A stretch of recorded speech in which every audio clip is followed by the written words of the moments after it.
La rentrée également, c'est l'affaire des parents d'élèves. D'ailleurs, nous sommes en ligne avec le président Alissa. Monsieur Sambou, bonjour. Bonjour, monsieur Mbaou. Voilà, merci d'accepter notre invitation. Après le hier, c'était au tour des élèves. Vous, en tant que parent d'élèves, mais surtout membre d'une grande association, l'INAPES, dites-nous, quelle est votre première lecture de la rentrée d'hier? Merci, monsieur Mbaou. Je vous remercie de cet intérêt. Et vous avez toujours fait preuve, je veux dire, au niveau de votre médium, de l'intérêt auprès des écoles. Bon, voilà, en gros, nous, dès le début, avant même la rentrée des enseignants, nous avions pris les dispositions au niveau de la coordination régionale de l'INAPES pour que, au niveau de chaque organisation de base, que les responsables des APE prennent les dispositions.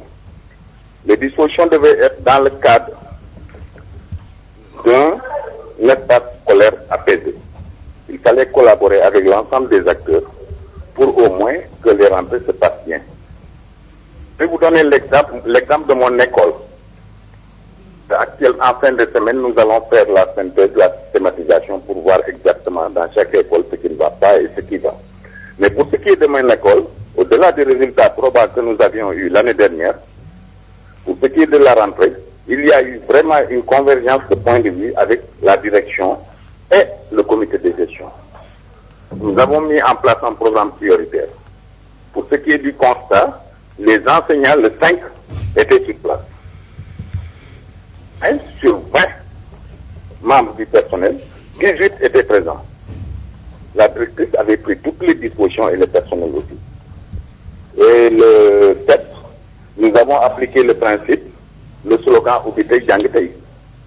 Effectivement, les cours c'est trop dur, mais les enseignements ont démarré. Le maître était dans sa classe, les élèves sont venus. Il va de soi maintenant qu'il y a des élèves, il y a une partie des élèves qui ne sont pas encore venus. Parce que la rentrée, c'est un processus. Et nous pensons aujourd'hui ou demain, au moins, nous allons atteindre 80 à 90% de taux de remplissage des classes.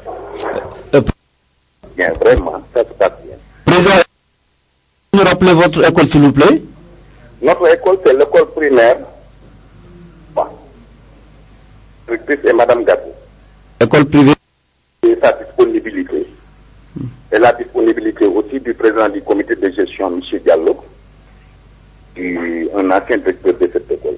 Mais vraiment, tous les acteurs ont travaillé à ce qu'il y ait une convergence du point de vue. Il n'y a aucun problème.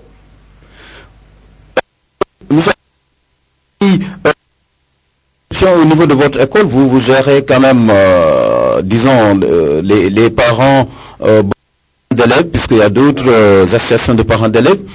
Mais la situation, le constat que nous avons fait également sur le terrain, laisse apparaître que beaucoup d'élèves également n'ont pas répondu présent. Certains établissements ne sont pas fonctionnels. Est-ce que vous avez une forte cartographie claire à ce niveau et quel appel faites-vous à l'endroit des autres parents? Comme je l'ai dit à l'entame de mon propos, nous n'avons pas encore une situation objective de l'ensemble de la situation au niveau du dispositif scolaire. En principe, nous l'aurons dimanche, Inch'Allah, nous avons une réunion pour faire un état des lieux. Mais ce que je peux dire, jusqu'actuellement, je n'ai pas reçu, moi à mon niveau, parce que le président Matar Sall Diop est en voyage, et il nous a laissé, moi et Mamoudou Diop, pour avoir un suivi. Mais jusqu'à mon niveau, je n'ai pas encore eu de complainte. Mais il va de soi, effectivement, vous avez raison. Il y a des conditions qui nous dépassent. Il y a des écoles qui ne sont pas fonctionnelles du fait de l'hivernage.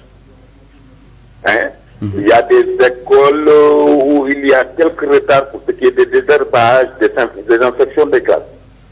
Pour ce qui est de la situation du personnel, nous n'avons pas une situation exacte. Pour ce qui est aussi du taux de remplissage des classes aussi, nous n'avons pas encore la situation exacte. Mais je voudrais auparavant aussi saluer la disponibilité des autorités locales. Je peux dire qu'à notre niveau, le maire a pris toutes les dispositions pour que les écoles soient afin qu'on fasse le désherbage et la désinfection des classes. Et ça, c'est le maire qui a sorti le budget, qui l'a mis à notre disposition. Donc ça aussi, je voudrais le saluer et ça a été fait avant le 5 mai, avant que les enseignants ne viennent.